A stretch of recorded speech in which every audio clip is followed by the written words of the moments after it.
오늘 이제 그 추석 끝나고 다시 이제 수업 시작하도록 하겠습니다. 오늘 수업 들어갈 부분은 우리 이제 초기 국가 단계로 들어갈 거예요. 초기 국가. 초기 국가는 언제냐면은 이제 고조선이 청동기 때 등장하죠. 청동기 때. 우리 역사 최초의 국가. 그리고 이제 이 고조선이 철기에 멸망한다고 했어요. 단연위망 해가지고 요 연시대부터 철기를 받아들이거든요. 그래가지고 이제 고조선이 이제 철기 때 나중에 멸망하게 되는데, 이 고조선 멸망 이후에 고조선의 예토에 조그만 국가들이 이제 여러 개 형성이 되는 거예요. 그 시기를 갖다 우리는 이제 초기 국가 시대 이렇게 이제 부릅니다. 자, 이 초기 국가와 관련된 내용들, 문제가 어떻게 출제가 되냐면 5개의 초기 국가가 등장해요. 부여와 고구려, 옥저와 동해, 그리고 3개의 한을 묶어서 삼한, 이렇게 부릅니다. 삼한은 삼한끼리 잘 구별 안 하고요. 그냥 이제 삼한 묶어서 불러요. 그러니까 결국에는 요 5개의 국가를 갖다 구별합니다. 이 파트의 출제의 특징은 뭐냐면, 보통 우리 역사하면은 그 시대의 어떤 시간적 순서 같은 거를 갖다 되게 많이 물어보거든요. 근데 초기 국가는 얘들끼리 어떤 일어났던 사건들의 시간적 순서를 물어보는 문제가 한 번도 출제된 적이 없어요. 그러면 문제가 어떻게 출제되냐? 어떤 역사적 사실을 주고 있죠. 그게 부여랑 관련됐는지 고구려랑 관련됐는지 옥전지 동해인지 삼한인지 요 5개의 국가들을 구별하는 형태로 문제가 출제되고 있습니다. 왜 그러냐면 이 시대와 관련된 역사 기록이 거의 없어요. 고조선을 멸망시킨 그 한나라 있지 않습니까? 한나라. 그 한나라의 한서지리지라는 책이 있어요. 그 책을 제외하고는 요 그 초기 국가들과 관련된 기록물들이 거의 없어요. 그리고 이제 그 책에도 되게 단편적으로만 이 나라들과 관련된 사실들을 기록하고 있기 때문에 어떤 이제 시간적 순서 같은 거를 갖다 역사가들도 모르는 거예요. 그래서 이 5개의 국가들끼리 구별하는 게 초기 국가 특징이다. 단순한 데 있지 않습니까? 좀 파편적인, 논리적이지 못한 파편적인 지식들이 이제 많이 출제되는 파트예요. 이 파트는 좀 암기할 거는 좀 많은데 문제가 이제 어렵게 나오고 이런 파트는 아니에요. 자, 우리 5개의 국가를 갖다 이제 구별을 해야 되는데, 좀 쉽게 구별하기 위해서 캐릭터를 갖다 잡아주고 묶음을 만들 거예요. 맨 먼저 이제 북방에 있지 않습니까? 북방에 있는 2개의 국가, 부여, 고구려 있죠.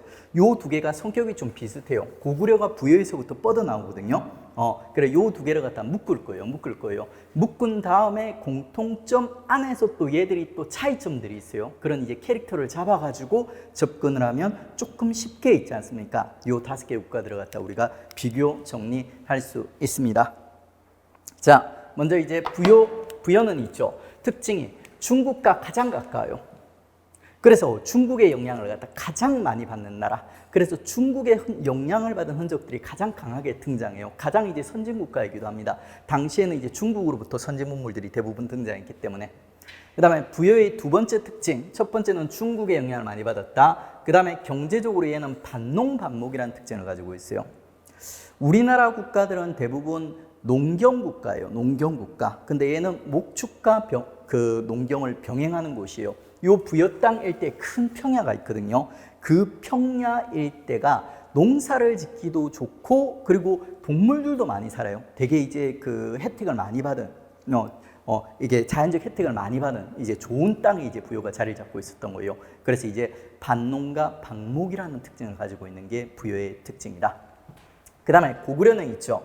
자, 고구려를 건국한 고주몽이 부여에서 탈출해서 고구려를 건국하게 됩니다. 그래서 이제 부여로부터 뻗어나와서 부여랑 유사한 점이 많아요. 유사성이 많다. 첫 번째 특징. 그 다음에 2번째, 부여에서 이제 탈출해서 고구려를 건국을 했는데 초기에 부여군들이 계속 추격군을 보내가지고 주몽이를 갈궜던 거예요. 그래서 이제 주몽이는 부여의 공격을 피하기 위해서 초기에 집을 어디다 짓냐면 저 오지 산성 있지 않습니까? 저 오지 산골에다가 나라를 갖다 세웠어요. 그러다 보니까 이 오지 산골에서 농사를 짓기도 어렵고 그 다음에 목축을 하기도 어려웠던 거예요. 그러면 얘들은 뭐 어떻게 먹고 살았습니까? 약탈 경제. 초기에는 얘들이 산적 집단이었던 거예요. 산적 집단. 요런 이제 특징들을 갖다가 초기 고구려가 보여줘요. 나중에 고구려가 힘이 세지고 성장하면 요런 특징들이 이제 별로 안 보이죠. 하지만 초기에는 요런 이제 부여와 유사성, 그리고 약탈 경제라는 있죠. 약탈 경제에 기반한 군사 국가라는 특징을 갖다가 보여주게 됩니다. 자, 그러면 이제 부여와 고구려 가장 북방에 있는 두 개의 국가 있죠. 특징을 갖다 우리 잡았고, 그리고 세부적인 시험에 나오는 키워드들을 암기해 보겠습니다. 먼저 이제 정치적으로. 자, 부여 고구려가 중국에 가장 영향을 많이 받았기 때문에 정치적으로 가장 선진적인 모습들을 보여줘요. 요 초기 국가들이 아직까지 군장 국가의 단계에 머문 이런 미개한 국가들이 많거든요. 근데 얘들은 군장 국가 다음 단계로 넘어가요. 군장들이 여럿이 모여가지고 5개의 군장들이 부족장들이 모여가지고 자 왕을 뽑는 거예요. 그게 바로 이제 연맹왕국입니다. 연맹왕국, 왕이 등장해요. 왕과 5부족 연맹체를 중심으로 해서 부여의 국가 시스템이 잡혀 있다. 그리고 이 부여로부터 뻗어나왔던 고구려는 있죠. 역시 똑같아요. 왕과 5부족 연맹체, 연맹왕국. 이게 군장국가 다음 단계입니다. 자, 그 다음에 이제 지배계층들이 있겠죠. 왕이 있고 각 부족을 다스리는 부족장들이 있을 거예요. 그 부족장들이 부여에서는 이름이 되게 특이해요. 그 부족장들이 다스리는 각각의 부족을 사출도, 4개의 출도라고 부르는데 그 부족장들의 이름이 뭐냐면 마가, 우가, 저가, 구가, 마우, 저구가 이게 말과 소와 돼지와 개를 얘기하는 거예요. 전부 동물의 이름이에요. 동물의 이름을 붙여서 그 뒤에 부족장을 뜻하는 가를 붙여가지고 있죠. 족장의 이름을 갖다 부른 거예요. 그러니까 요런 이제 이름들이 등장하게 된 이유가 뭐냐면은 부여가 반농반목, 목축을 중시하는 국가였기 때문에 이런 특징이 발생이 되는 겁니다. 그리고 이제 이 부여는 보시면 있죠. 기록이 남아있기를 마가, 우가, 저가, 구가가 왕을 선출하고 폐위했다. 왕을 뽑기도 하고 있죠. 왕이 잘 못하거나 농사가 잘 안 되거나 전쟁에서 패배하면 왕을 쫓아내고 죽이기도 했다는 기록이 남아있어요. 왕권이 강했다 약했다. 왕권이 그리 강하지는 못했던 연맹 왕국이었지만 왕권이 그렇게 강한 나라는 아니었다. 자, 그 다음에 이제 고구려에 있지 않습니까? 역시 부여의 영향을 받아서 부족장들을 가라고 불러요. 상가, 고추가, 대가. 하지만 동물의 이름을 쓰지는 않습니다. 상가, 고추가, 대가. 같은 가 시리즈지만 마우, 저구가랑 상가, 고추가, 대가는 다르죠. 구별해 주세요. 공통점이 있고 차이점이 있습니다. 자, 그 다음에 이제 그 심화 포인트로 들어가서 있지 않습니까? 부여와 고구려에 있죠. 또 하나의 차이점 중 하나가 부여는 있지 않습니까? 왕권이 좀 약했던 흔적이 있는 동시에 또 왕권이 어느 정도는 갖추어졌음을 보여주는 흔적들이 또 남아있어요. 그 흔적들이 왕은 있죠. 궁궐이 있고 감옥이 있고 창고 등의 시설을 갖다가 갖추고 있었다. 그러니까 왕이 아주 압도적으로 강력하지는 못했지만 나름 왕은 왕이었다는 흔적, 왕권이 어느 정도는 갖추어졌음을 보여주는 흔적이 같이 등장하고 있는 오묘한 국가가 부여라는 국가예요. 그리고 이 부여랑 비교했을 때 고구려는 있지 않습니까? 왕에 대한 기록 같은 거는 자세히 없는데 이 부여랑 뚜렷하게 구별되는 특징 중에 하나가 고구려에서는 감옥이 없습니다. 감옥이 없습니다. 감옥이. 그러면 죄수들이 죄를 지으면 어떡합니까? 그냥 베어버립니다. 군사국가예요. 고구려는. 군법이 일반법보다 세고 무섭다는 거 여러분 알고 계시죠? 그러니까 고구려는 뭐 좀 잘못하면 그냥 잘라버려요. 그렇기 때문에 감옥이 필요가 없습니다. 자, 그 다음에 이제 경제 파트로 넘어가겠습니다. 자, 부여는 반농반목, 부여의 특징이라고 있어요. 반농사와 목축을 병행하였다. 그 다음에 이제 고구려 같은 경우는 있죠. 토지 척박해서 농사를 지을 수 없었다. 목축도 불가능했다. 그래서 약탈경제. 이 고구려의 약탈경제의 흔적, 아주 중요한 흔적이 하나 등장합니다. 시험에 자주 등장합니다. 부경이라는 집집마다 있는 작은 창고.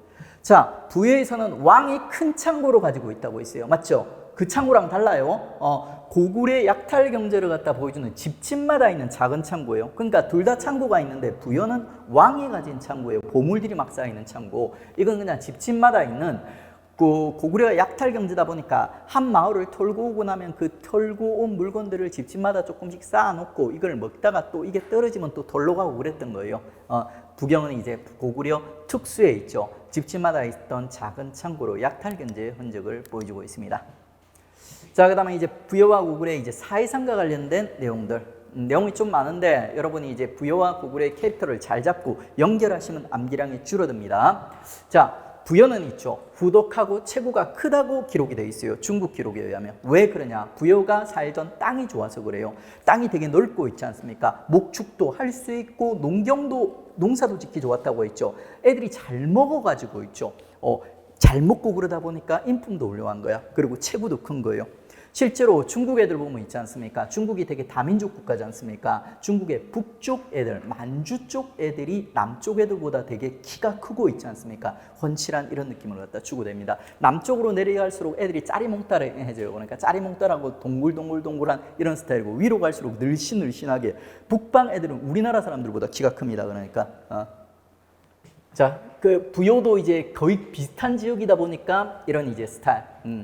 그에 비해서 고구려는 보시면 있지 않습니까? 토지가 척박하고 곡식이 넉넉하지 못하였다. 그래서 성질은 흉악하고 노략질하기를 좋아했다. 왜? 먹을 게 없으니까 어쩔 수 없이 빼앗을 수밖에 없었던 거예요. 그 다음에 이제 부여의 풍속, 흰옷. 우리 민족이 백의의 민족이라 부르지 않습니까? 여러분 들어보셨죠? 흰옷. 그래가지고 부여도 우리 민족이었던 거예요. 동이족이에요, 동이족. 그 다음에 이제 가죽신, 얘들이 반농반목을 하다 보니까 목축암에서 나오는 자연스럽게 나오는 고급 가죽들 나오겠죠. 동물들의 가죽들. 그걸로 이제 신발을 만들어 신었던 거예요. 자, 그 다음에 이제 요 시기 때 있지 않습니까?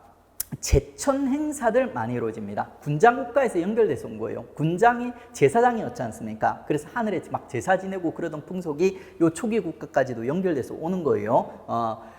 그리고 이제 그런 흔적들이 고려라든지 조선에도 남아 있습니다. 그래 부여라든지 고구려에 보면 제천 행사가 이제 뚜렷하게 남아 있는데, 자, 부여의 제천 행사는 용고라 부르고 있죠. 고구려의 제천 행사는 동맹이라 부릅니다. 이건 무조건 암기를 해줘야 돼요. 시험에 되게 빈출되고 있습니다. 특히 중요한 게 용고입니다. 용고 되게 빈출되고 있어요. 이 용고가 엄청 중요한 이유가 뭐냐면 있지 않습니까?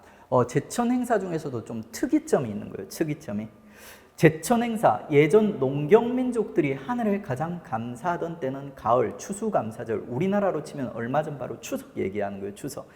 추석 때 보통 제천 행사를 갖다 치르게 돼 있어요. 10월 달에. 그런데 용고는 여기 보시면 12월 달이라고 깜찍하게 표시가 돼 있죠. 그러니까 왜 12월 달에 하늘에 제사를 지내는 거예요. 그러니까 12월 무슨 날이라고? 크리스마스? 아니에요. 그러니까 얘들이 반농반목이죠. 그 10월 달에 애들이 농사를 끝내고 있죠. 12월 달이 되면 사냥, 겨울 사냥을 시작하는 거예요. 그래서 이제 겨울 사냥을 시작하면서 많이 잡을 수 있게 해주세요 하면서 제사를 지내는 거예요. 그러니까 이것도 반농반목에서 파생이 된 겁니다. 그 발의 여러 가지 흔적들이 보면 반농반목에서 파생된 이런 특징들이 되게 많아요.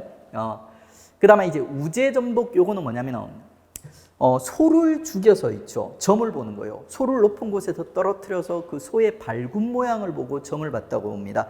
그게 이제 우제전복이에요. 우제전복. 그러니까 반농반목, 목축을 중시하다 보니까 점을 볼 때도 동물을 가지고 점을 본 거예요.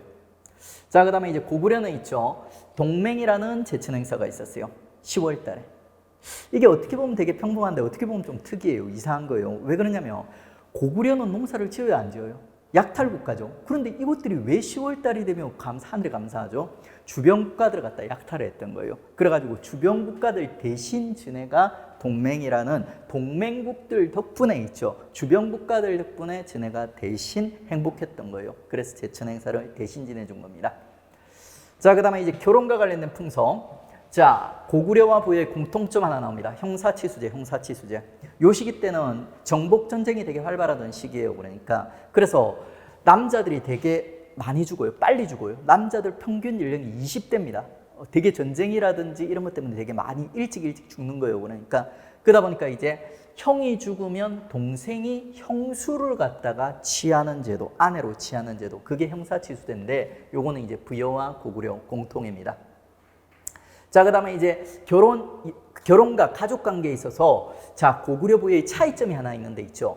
고구려가 여성의 사회적 지위가 조금 높았던 듯한 모습을 보여주고, 부여는 여성의 사회적 지위가 정말 낮았던 이런 모습을 보여줘요. 그 부여와 관련된 기록에 보시면 투기 간음녀는 돌로 쳐 죽인다는 기록이 있어요.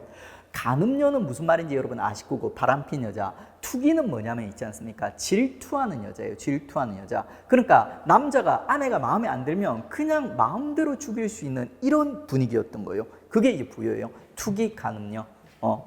남자가 남편이 죽일 수 있는 거야. 자, 이런 분위기가 부여에서 나왔던 이유가 뭐냐면 있죠. 이 부여란 국가가 중국의 영향을 많이 받았다고 했죠. 중국이란 나라와 우리나라의 기본적인 문화의 성격을 갖다가 여러분 구별할 줄 알아야 돼요. 그러니까 중국과 우리나라의 기본적인 문화의 성격이 보시면 있죠. 중국은 남성 중심적이에요. 전근대 문화, 지금은 좀 다를 수 있어요. 근데 전근대 문화를 보시면 중국이 우리나라에 비해서 남성 중심적이에요. 우리나라는 중국에 비해서 남녀가 상당히 평등한 문화를 가지고 있어요. 그 다음에 중국은 왕 중심, 왕권이 아주 강한 모습을 보이죠. 거기에 비해서 이제 우리는 있지 않습니까? 귀족들이라든지 왕권이 좀 약하고 귀족들이라든지 지배계층의 힘이 더 센 모습을 갖다 보이죠. 그 중국은 왕권이 강하고 남성 중심적인 게 중국 문화의 특징이다. 이렇게 기억을 하시면 돼요. 이게 이제 이 중국에 바로 붙어서 영향을 가장 많이 받은 부역이었기 때문에 남성 중심적이었기 때문에 우리 이제 초기 국가들 중에서 가장 여성의 사회적 지위가 낮은 모습을 보여주는 겁니다. 근데 이제 고구려는 좀 달라요. 그러니까 고구려는 이제 소옥제라는 결혼 풍속이 있는데 소옥제가 뭐냐면 남자가 여자랑 결혼하고 싶지 않습니까? 그러면 이제 여자 집에 가가지고 자, 그 따님을 주십시오 그러는 거야. 그래가지고 이제 장인 장모님이 이제 허락을 하지 않습니까? 그러면 이제 여자를 데리고 바로 남자 집으로 오면 있지 않습니까? 그거는 이제 되게 남성 중심적인 가족 문화를 보여주는 거예요. 여자가 남자 집으로 오면 남성 중심적이에요. 그런데 그게 아니라 고구려는 있지 않습니까? 남자가 여자 집으로 가요. 여자 집으로 가서 소옥이라는 조그만 집을 하나 짓고 있지 않습니까? 처가살이를 하는 거예요. 처가살이. 대리사이제 일종이에요. 처가살이를 하면서 있지 않습니까? 자, 아기가 태어나서 얘가 일정 정도 한 중학교 갈 정도까지 이제 클 때까지 있죠. 처갓집에서 노동력을 갖다 제공하고 머슴살이를 하다가 나중에 애가 크고 나면 이제 아내와 아기를 데리고 자기 집으로 돌아옵니다. 그러니까 남자가 이제 일정 기간 대릴 사회제를 갖다 했던 거죠. 이런 걸 보면 이제 고구려는 부여랑 달리 남성의 사회적 지위가 어느 정도 높았구나, 여성의 사회적 지위가 어느 정도 높았구나 하는 걸 우리가 확인해 볼 수 있습니다. 자, 소옥제 아주 중요한 결혼 풍속입니다. 고구려랑 꼭 연결해 주십시오. 고구려가 여성의 사회적 지위가 높았던 흔적들이 꽤 많이 나오고 있어요. 고구려를 건국한 인물이 고주몽이죠, 고주몽. 근데 고주몽 제사 지낼 때 항상 같이 제사를 지내는 인물이 있는데 그 인물이 누구냐면은 주몽이에 있지 않습니까? 엄마 유화부인이에요, 유화부인. 그리고 또 주몽이가 나라를 건국하는 과정에서 엄청 많은 기여를 했던 인물이 주몽이의 부인이었던 소손호라는 여자가 있어요. 소손호라는 여자. 가지고 이제 소손호라든지 유화부인 같은 사람들 영향으로 해서 고구려는 여성의 사회적 지위가 상당히 높았던 것 같습니다. 자, 그 다음에 이제 고구려와 부여에 있지 않습니까? 공통된 법률이 하나 있는데 일책 12법이라는 법률이 있어요. 이거 쉽게 얘기하면은 도둑질을 하면 12배로 갚는다. 이렇게 보시면 돼요. 우리 이제 지하철 갈 때 티켓팅 안 하고 이렇게 이렇게 몰래 이렇게 들어간다든지 그러면 한 30배, 뭐 20배 이제 과태료를 갖다 내야 되거든요. 그거랑 비슷한 거라 보시면 돼요. 일책 12법. 자, 그 다음에 이제 부여와 고구려에 있죠. 제사에 있어서 특징들 살펴보겠습니다. 자, 부여에 보면 우리 초기 국가 중에 유일하게 순장의 흔적이 남아 있습니다. 순장은 따라 죽을 순자예요. 지위가 높은 사람들, 왕이라든지 이런 사람들이 죽게 되면은 이 사람들을 사후세계에서 모시라면서 같이 묻어버리는 거예요. 시종이라든지 이런 사람들을. 신하라든지 뭐 부인이라든지 이런 사람들을 같이 묻는 풍속이에요. 그게 순장 풍속이에요. 근데 이 순장이 원래 부여뿐만 아니라 다른 나라에도 있었을 법해요. 그러니까 있었을 것 같아요. 근데 이상하게 이제 그 흔적이 남아있는 게 부여만 남아있습니다. 순장 같은 게 왕권이 강했던 중국의 영향을 받은 거거든요. 그래가지고 중국이 가장 영향을 많이 받은 부여에만 지금 순장의 흔적이 남아있다. 이렇게 기억을 하시면 돼요. 그 다음에 고구려에서는 제사와 관련해서 좀 특이한 게 있죠. 풍속이 있어요. 바로 이제 수혈, 혈자가 동굴혈자예요. 동굴혈자. 이것들은 좀 특이하게 국가적인 제사를 갖다가 있죠. 동굴에서 지내는 모습을 보여줘요. 국동대열이라고도 부르고 수혈이라고도 부릅니다. 혈자가 들어가죠. 동굴혈자예요. 저 어두컴컴한 동굴에서 국가적인 제사를 지내는 거예요. 왜 그러냐면 이게 초기에 주몽이가 도피 생활을 할 때, 도적단 두목으로서 도피 생활을 할 때 있지 않습니까? 그 동굴에서 막 엄마 제사 지내고 아빠 제사 지내고 막 이랬던 이제 흔적들이 남아 있었던 거예요. 그 도적대 생활을 할 때 그 풍속이 이제 남아서 전해진 겁니다. 그래서 고구려가 보시면 특이하게 동굴에서 국가적 제사, 주몽이라든지 뭐 유아부인 제사 같은 거 지내는 모습을 갖다 보여줍니다. 자, 연결하기 쉽죠? 내용이 꽤 많아요. 근데 제가 이제 연결하기 쉽게 연결고리를 만들어 드립니다. 그러면 이제 이해를 하시고 고구려와 부여의 분위기, 캐릭터를 잘 잡으시면 이것들이 대부분은 굳이 암기를 안 하고도 여러 번 반복해서 보시면 아, 이거 고구려 거, 이 부여 거 이렇게 구별할 수가 있게 됩니다. 그 다음에 이제 심화 포인트 4가지 체크하겠습니다.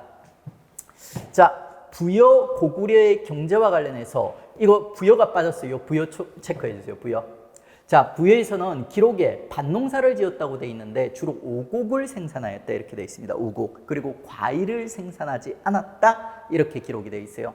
그럼 벼농사는 정확한 기록에는 없는 데 있지 않습니까? 벼농사도 일부 행해지긴 했다. 하지만 이제 추운 지역이라서 주로 이제 오곡, 밭농사를 중심으로 농사가 행해졌다. 이렇게 보시면 돼요. 그다음에 요거는 이제 고구려 적어주세요. 고구려. 자, 고구려는 전투민족이죠. 그래가지고 이제 특산품도 있지 않습니까? 맥붕이라 해가지고 그 동물의 그 뿔 같은 거 있지 않습니까? 뿔 같은 거 이용해가지고 아주 강력한 활을 갖다가 만들었다고 합니다. 심화 포인트입니다. 그 다음에 이제 부여의 사회적 특징과 관련된 심화 포인트들 체크해 보겠습니다. 부여를 갖다가 그 한서지리지에서 표현할 때 영토가 2,000리에 달하고 가오가 8만 호에 달한다. 당시 한 가족당 인구가 대략 한 5명에서 10명 정도가 되거든요. 그러면 80만 명 정도예요. 80만 명 정도면 지금으로 쳐도 꽤 큰 도시지 않습니까? 그러니까 이 말이 뭐를 표현하고 싶었던 거냐면은 부여가 아주 인구가 많고 잘 살았다는 걸 표현하고 싶었던 거예요. 이 수치를 정확하게 애우란 게 아니에요. 넓고 평탄이라든지 영토 2,000리, 가오 8만 호 이렇게 나오면 오, 부여가 이제 꽤 잘 나가는 도시였구나 하는 거를 갖다가 이제 묘사하는 문구입니다. 그러니까 보통 이거 주고 이거 말고도 부여와 관련된 여러 가지 키워드들을 줘요. 근데 보통 이제 이 문구에서 시작하는 경우가 많으니까 한번 봐두시고요. 그 다음에 얼음을 이용하여 상을 치르고 왕의 장례, 옷값, 옥으로 갑옷 같은 거를 갖다 둘러요. 그 다음에 이제 은력, 중국의 달력, 중국 초기 국가 3대 국가가 하은주란 나라가 있어요. 이건 우리 시험에 안 나와요. 상식이에요. 근데 그 은나라, 두 번째 나라 은나라의 달력을 은력이라 불러요. 요 세 개의 공통점이 뭐냐면 전부 중국의 영향을 받은 거예요. 중국 한나라 있지 않습니까? 요 동시에 나라, 그러니까 고조선을 멸망시켰던 중국 한나라가 이런 풍속이 있었던 거예요. 얼음을 갖다가 이용하고 그다음에 그 귀족들에게 옷값을 갖다가 입혀서 장례를 치르고 그 다음에 이제 은력, 중국 달력을 사용했던 거예요. 중국이랑 가까이 있다 보니까 중국의 영향을 받은 흔적입니다. 심화 포인트인데 중국의 영향을 받은 흔적으로서 2, 3, 4번은 전부 다 출제된 적이 있습니다. 그 다음에 이제 고구려의 사유와 관련된 내용들 정리해 보겠습니다. 자, 고구려 소옥제 있지 않습니까? 소옥제의 특징 중 하나가 있지 않습니까? 남자가 여자를 갖다가 데려오면서 대가를 지불하지 않아요. 그러니까 금전적인 대가를 지불하지 않는다는 겁니다. 이유는 뻔해요. 남자가 한 10년 정도 머슴살이 하죠. 그러니까. 그래서 이제 몸으로 그 여자에 대한 대가를 갖다 치루었다는 거예요. 그래서 이제 소옥제는 대가를 지불하지 않습니다. 요게 나중에 이제 결혼 풍속 하나가 더 나올 거예요. 고구랑 구별하는 포인트이기 때문에 여러분이 알아두셔야 되고요. 그 다음에 뭐 장례를 후하게 치르고 재와 함께 묻었다. 뭐 이거는 대부분 나라들이 이랬던 것 같아요. 크게 중요한 특징은 아니고요. 그 다음에 이제 고구려 그 장례 풍속의 무덤의 특징 중에 하나가 돌로 봉분, 돌로 만드는 무덤, 돌무지 무덤 해가지고 고구려의 이제 우리 무덤 양식을 나중에 뒤쪽에서 강론에서 다시 보게 될 거예요. 이게 돌로 무덤을 만들었고, 그 다음에 그 주변에 요거는 고구려만의 특징이에요. 소나무와 잣나무 같은 침엽수들이 있죠. 이런 것들을 갖다 이제 많이 심었다고 합니다. 이런 특징들이 있었다. 스텝 3은 여러분 지금 어려움은 있지 않습니까? 받아들이기 어려우면 그냥 제끼십시오. 스텝 1, 2를 갖다 중심으로 정리를 먼저 하십시오. 그리고 이거는 그냥 익숙해지기만 하십시오. 그리고 1, 2가 여러분 완전히 이제 여러분 지식이 되고 이해가 되고 여러분 지식이 되면 자연스럽게 3까지도 넘어갈 수 있는 힘이 저력이 생기게 될 겁니다. 한 술에 배부르려고 하지 마십시오. 자기가 할 수 있는 만큼 따라오시면 됩니다. 자, 그 다음에 이거는 블랙이에요. 엽기적인 지식이에요. 자, 부여의 우제전복이랑 비슷한 고구려의 전복이라는 풍속이 있었어요. 근데 이거는 원래 시험에 나오면 안 돼요. 그러니까 이건 좀 엽기적인 지식이에요. 그러니까 그게 이제 고구려가 부여의 영향을 받다 보니까 부여 따라 한번 우제전복 비슷한 거 전복이란 걸 했던 거예요. 근데 원래 기본적으로 우제전복은 나오면 부여랑 연결하는 게 원칙입니다.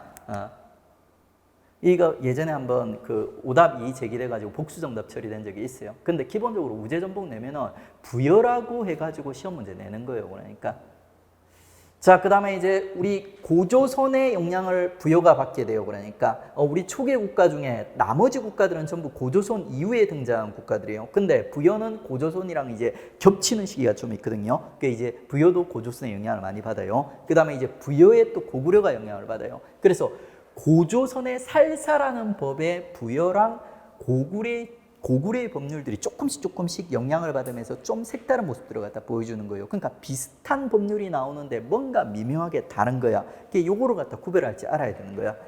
고수가 되려면. 자, 고조선에서는 살사가 있어요. 살인한 자는 사형에 처한다. 아주 쿨합니다. 원형이에요, 이게. 이게 부여와 고조선에서는, 아니, 고구려에서는 조금씩 변하는 거예요. 뭐라고? 부여에서는 살사노예요. 살인한 자는 사형에 처하고 가족을 노비로 삼는다. 그 다음에 고구려는 있지 않습니까? 제사노예요.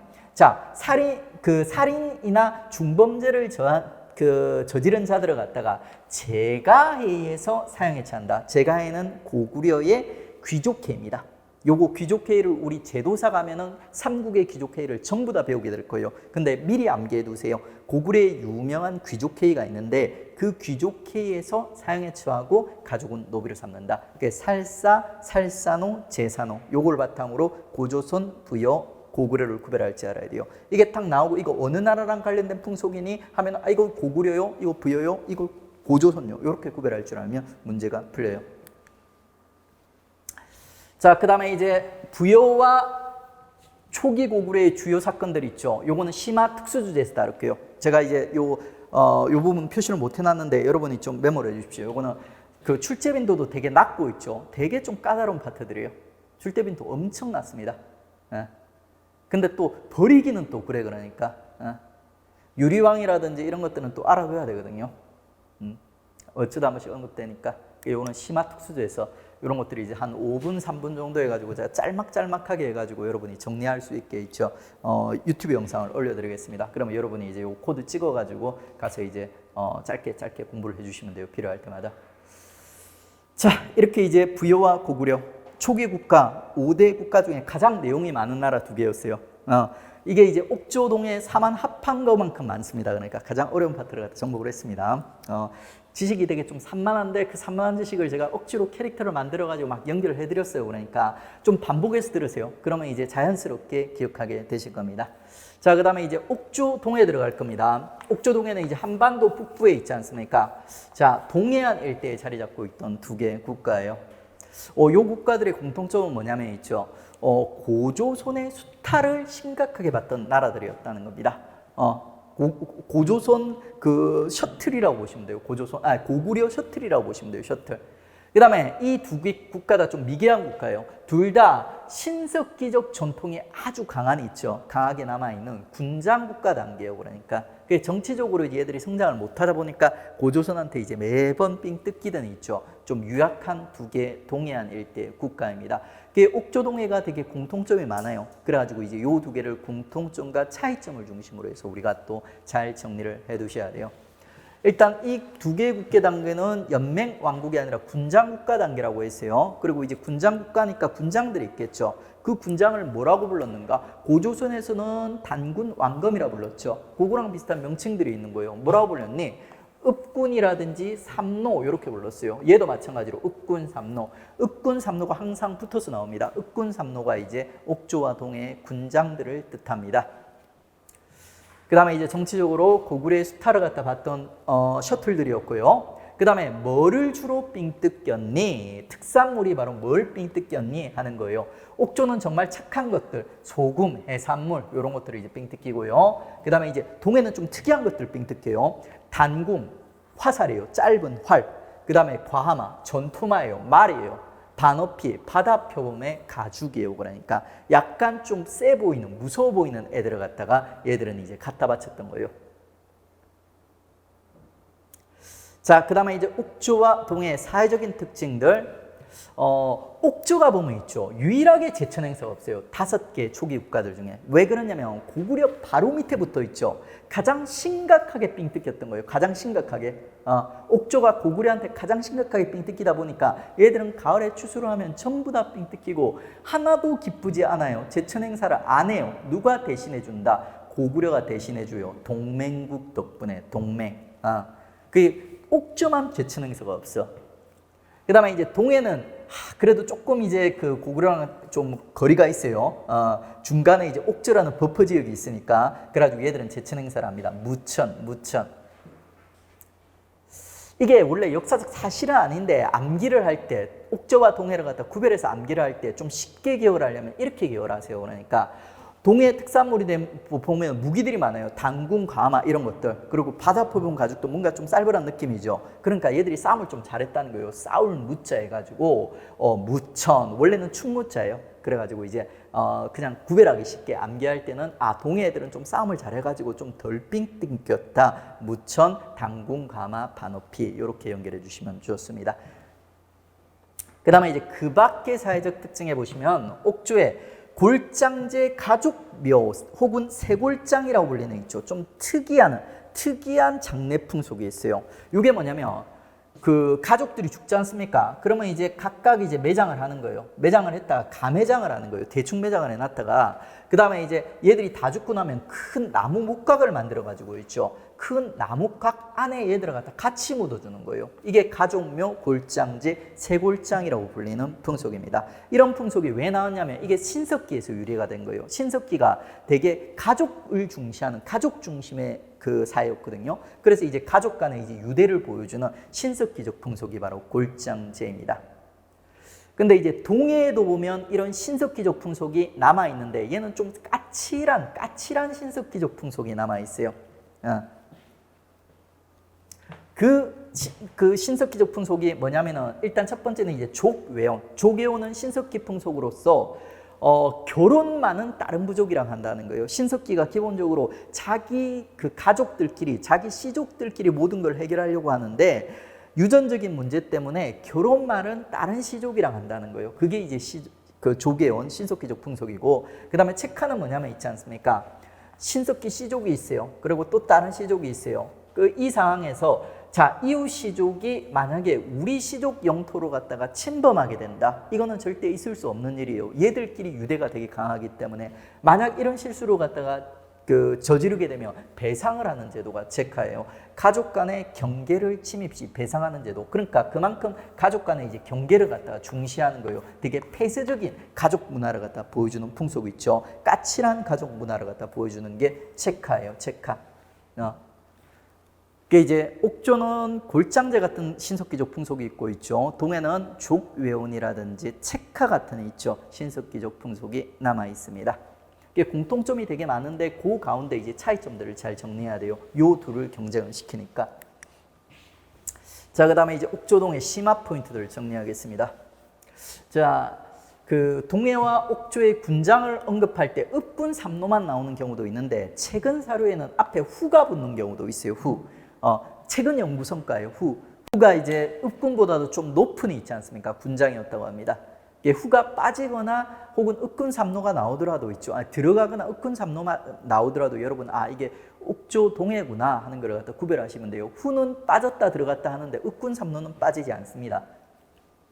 자, 그 다음에 이제 동해 그 밖의 특산물에 보면 동해도 역시 동해안 바닷가에 자리 잡고 있어요. 이게 해산물이라든지 그 다음에 역시 이제 여기 이제 평야지대에 있어서 농사도 짓고 그 다음에 또 방직, 옥감도 짜고 이랬다고 봅니다. 이 다 짜가지고 다 이제 고구려에 삥 뜯겠겠죠.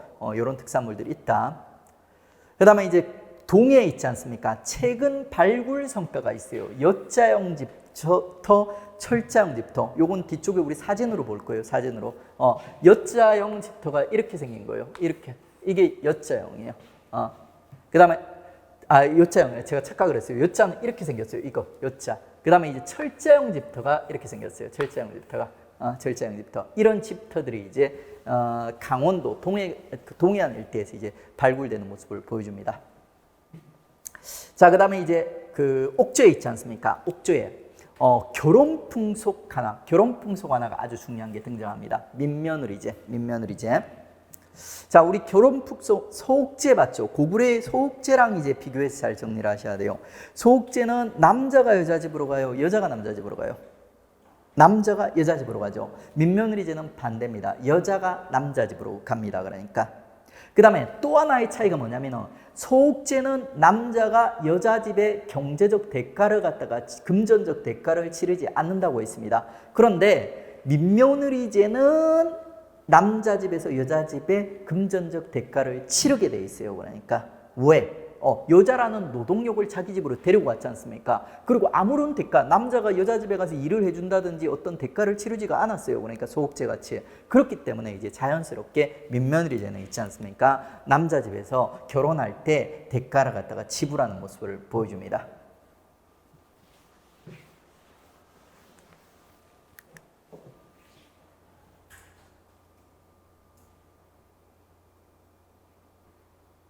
여러분 뭐 혼순이 뭐 이런 것들이 있지 않습니까? 이런 것들이 다 여기서 유래가 된 거예요. 자, 그리고 이제 마지막 국가, 이제 남쪽에 있는 사만, 우리 남한 있지 않습니까? 남한 일대에 존재하고 있는 사만에 대해서 이제 우리가 공부를 하겠습니다. 우리나라의 정식 명칭이 뭔지 아세요? 여러분들 남한의 정식 명칭이 뭔지 아세요? 대한민국입니다. 대한민국. 그러니까 이 대한이라는 글자가 어디서 유래가 됐냐면 삼한, 세 개의 한을 갖다 합한 큰 한이라는 뜻에서 대한민국이 나온 거예요. 그러니까 이 삼한의 특징, 캐릭터는 일단은 독자성이 강해요. 그러니까 중국으로부터 가장 멀리 떨어져 있죠. 그래서 가장 독자적인 문화들이 발전한 거예요. 좀 특이성이 강해요. 그 다음에 두 번째 특징은 있죠. 경제적 특수성, 경제적으로 두 가지 강점이 있어요. 아주 강력한 강점. 지리적 이점에서 파생되는 두 가지 강점이 있어요. 하나는 벼농사가 발달했다. 남한이 가장 따뜻하고 그리고 강수량이 많아가지고 벼농사를 짓기가 좋아요. 그래서 벼농사가 이제 되게 발달했다는 이점. 그 다음에 또 그 삼한 중에 있지 않습니까? 삼한이 이렇거든요. 마한, 그 다음에 이제 변한, 진한 이렇게 돼요. 그러니까 요 변한 일대가 당시에 철이, 양질의 철들이 되게 풍부하게 생산됐다고 합니다. 그래서 이제 철이 풍부했다. 그리고 벼농사가 유리했다. 요 두 개가 이제 삼한의 이제 경제적 이점이었던 겁니다. 이런 특징들을 갖다 바탕으로 해가지고 이제 삼한의 여러 가지 이제 특징들을 우리 살펴보겠습니다. 먼저 이제 정치적으로.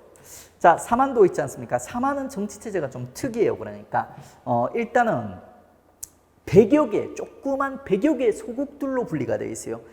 마한이 한 60개 정도, 변한, 진한이 한 10개국 정도 소국들로. 그러니까 지금으로 치면 조그만 경주시라든지 상주시라든지 대구시라든지 이런 조그만 도시 하나하나 있지 않습니까? 이게 다 나라였던 거예요. 그러니까 이렇게 이제 조그만 나라들로 분리되어 있었고 그 각각의 하나의 나라는 군장국가 단계예요. 군장국가 단계. 그 군장들의 이름이 신지 혹은 읍차라 불렸어요. 신지 혹은 읍차. 하지만 그 많은 국가들 중에 만의 대장국가가 있었어요. 대장국가, 목지국이라는 대장국가가 있어요. 목지국이라는 대장국가. 그 국가의 지도자가 왕으로 불렸어요. 그래가지고 이거를 갖다가 좀 애매해요. 이거를 갖다 연맹 왕국으로 봐야 될 건지 아니면은 이게 그러니까 군장국가로 봐야 될 건지 좀 애매합니다. 어쨌든 이제 양면성을 같이 가지고 있는 좀 특이한 국가가 이제 사만이에요. 그러니까 그 다음에 이제 이 사만의 또 하나의 특수성 중에 하나가 재정 분리 현상이 나타나고 있어요.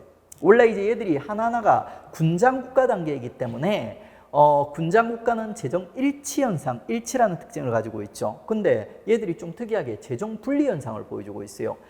신지읍차 말고 천군이라는 종교적 지도자가 있어서 얘가 조그만 소도라는 있지 않습니까? 구역을 갖다 다스리는 모습을 보여줍니다.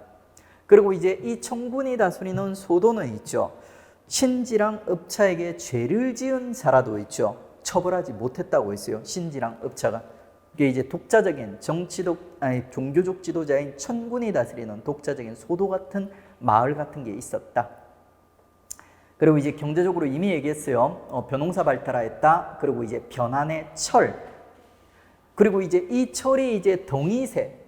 조그만 덩어리를 만들어가지고 요만한 덩어리 같은 걸 만들어가지고 있죠. 요거로 갖다 이제 화폐처럼 사용했다고 합니다. 그걸 덩이새 이렇게 부릅니다. 이 양질의 철을 가져가기 위해서 낭낭 중국이죠. 그 다음에 외 같은 이제 외국에서도 찾아와서 교육을 했다고 합니다. 그 다음에 이 벼농사 발달에서 파생되는 특징이 하나 있어요. 자, 제천 행사를 보통은 이제 10월 달에 한 번만 지내거든요. 근데 사만 같은 경우는 있죠. 10월 달에 추수하면서도 제천 행사를 지내고 플러스 5월 달 벽씨를 뿌릴 때, 벼의 씨앗을 뿌릴 때도 제천 행사를 지냈어요. 그래가지고 얘는 좀 벼농사가 발달하다 보니까 제천 행사를 2번 치루었던 겁니다. 5월, 10월에 이제 계절제.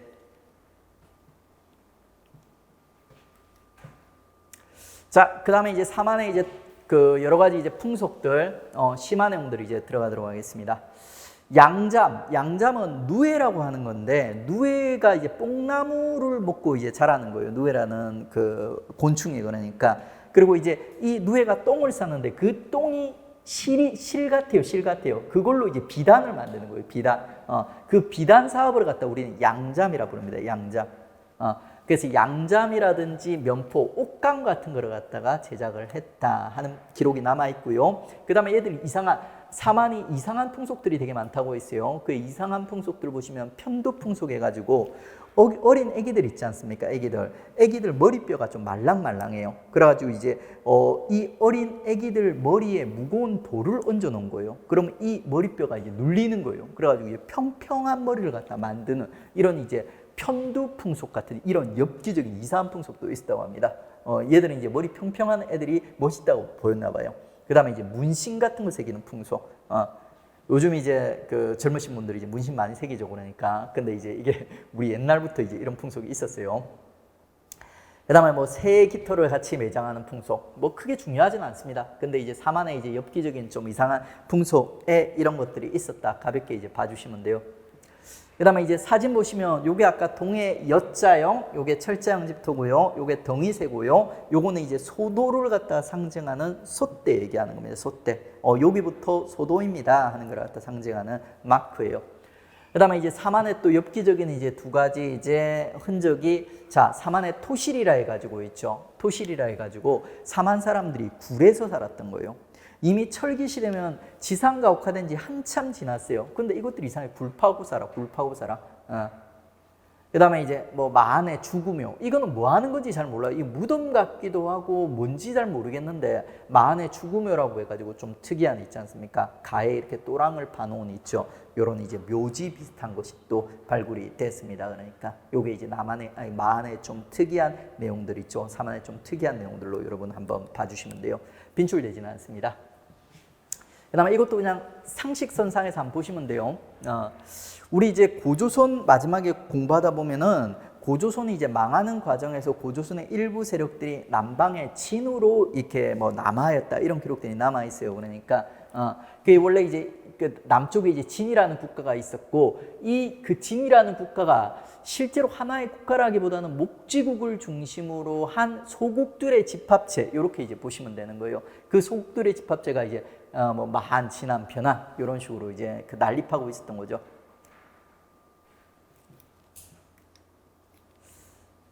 자, 그리고 이제 이 사만이 이제 이후에 이렇게 발전해 가는 거예요. 이 사만이 거의 한 100개 정도 국가가 이제 뭉쳐 있었어요. 그 100개 정도 국가 중에 있지 않습니까? 마한을 갖다가 정복한 국가가 이제 백제국이에요. 백제가 목지국으로 갖다 무너뜨리고 있죠.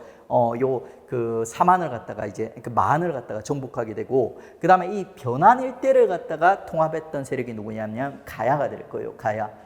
그 다음에 이제 이 또 진안 일대를 갖다가 지배하는 나라가 누구냐면 이제 사로국, 바로 이제 신라예요. 신라가 중심이 돼서 이 진안 일대를 갖다 통합하는 모습을 갖다 보여주게 됩니다. 그래서 이제 사만이 이제 결국 삼국으로 연결이 돼서 가는 겁니다.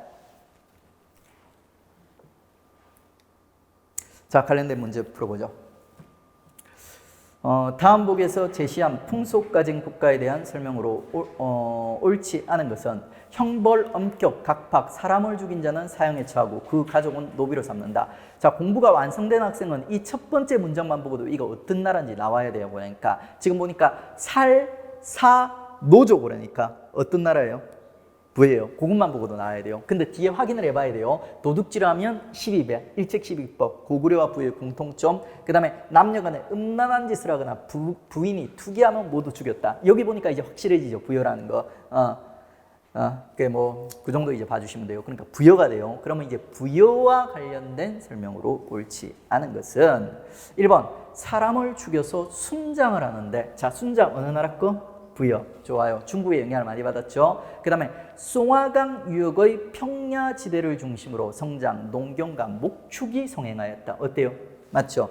여러분 송화강 제가 청동기 얘기하면서 이미 한번 설명했죠. 그러니까 송화강에 가면은 청동기가 많다더라. 이 송화강 일대가 요 일대예요. 요 일대. 요 일대랑 겹치는 국가가 두 개 국가가 등장하게 돼요. 부여랑 나중에 발해라는 국가가 등장하게 될 거예요. 이게 부여 발해라는 국가에서 송화강이라는 키워드가 등장할 수가 있습니다. 송화강 유역의 요 평야가 농사짓기도 좋고 동물들도 많이 사는 국가예요. 그러니까.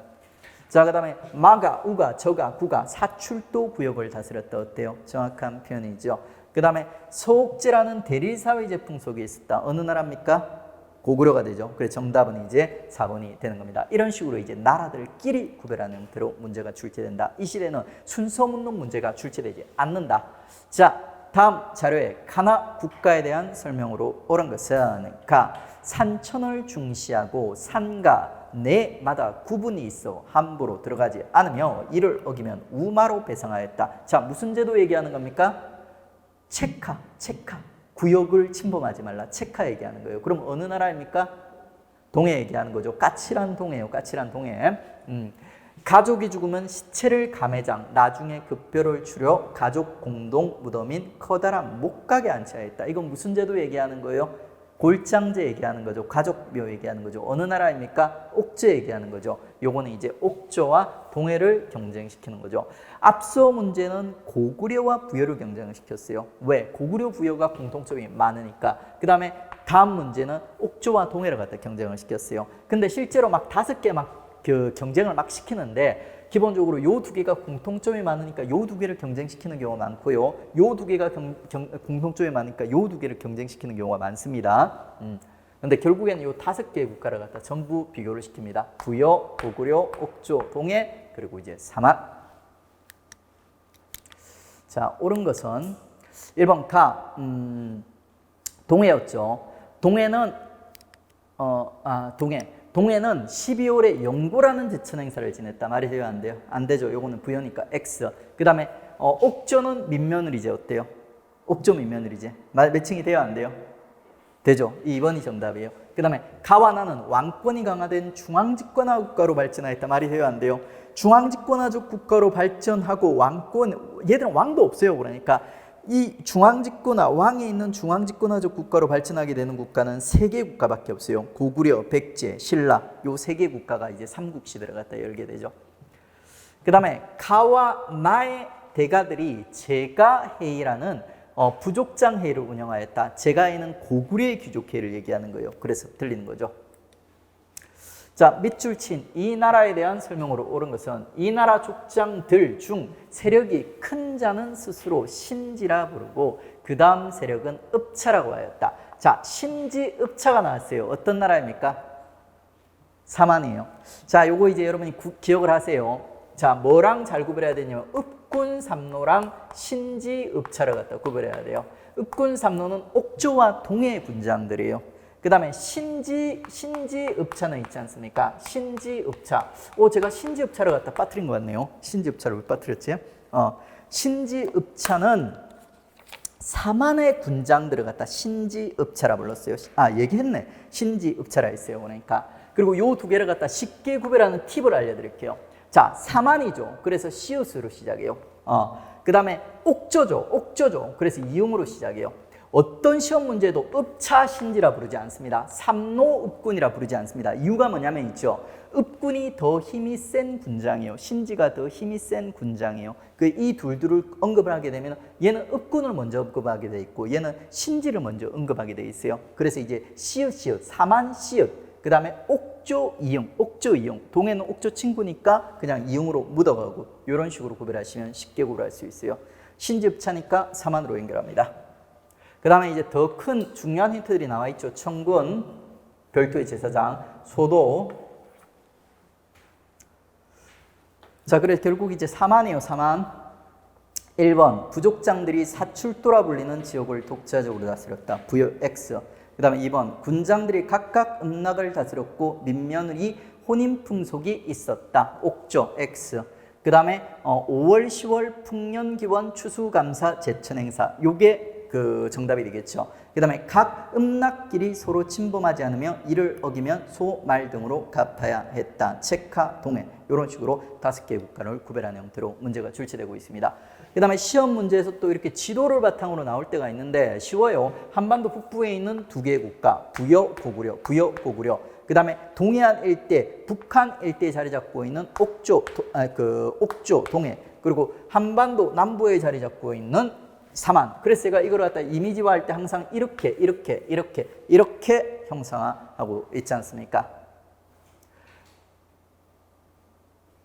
자, 북쪽에 이제 고조선 중심으로 해서 이제 그 형성된 문화가 점점점 이제 남쪽으로 내려오고 있는 거예요.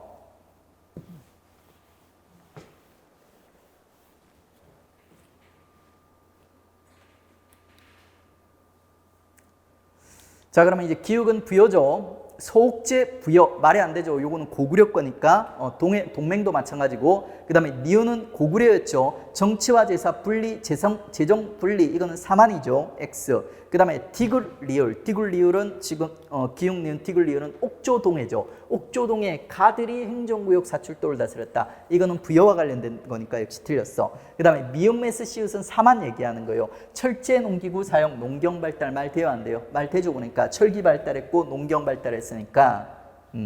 자, 이렇게 해서 이제 우리 초기 국가 있지 않습니까? 고조선 이후에 고조선을 계승하는 이제 그 초기 국가들의 난립과 관련된 내용들, 그리고 그 초기 국가 중에 가장 중요한 5개의 국가들이 있지 않습니까? 우리가 이제 비교해서 정리를 마무리했습니다. 쉬었다가 이제 드디어 이제 우리 삼국시대 들어가도록 하겠습니다.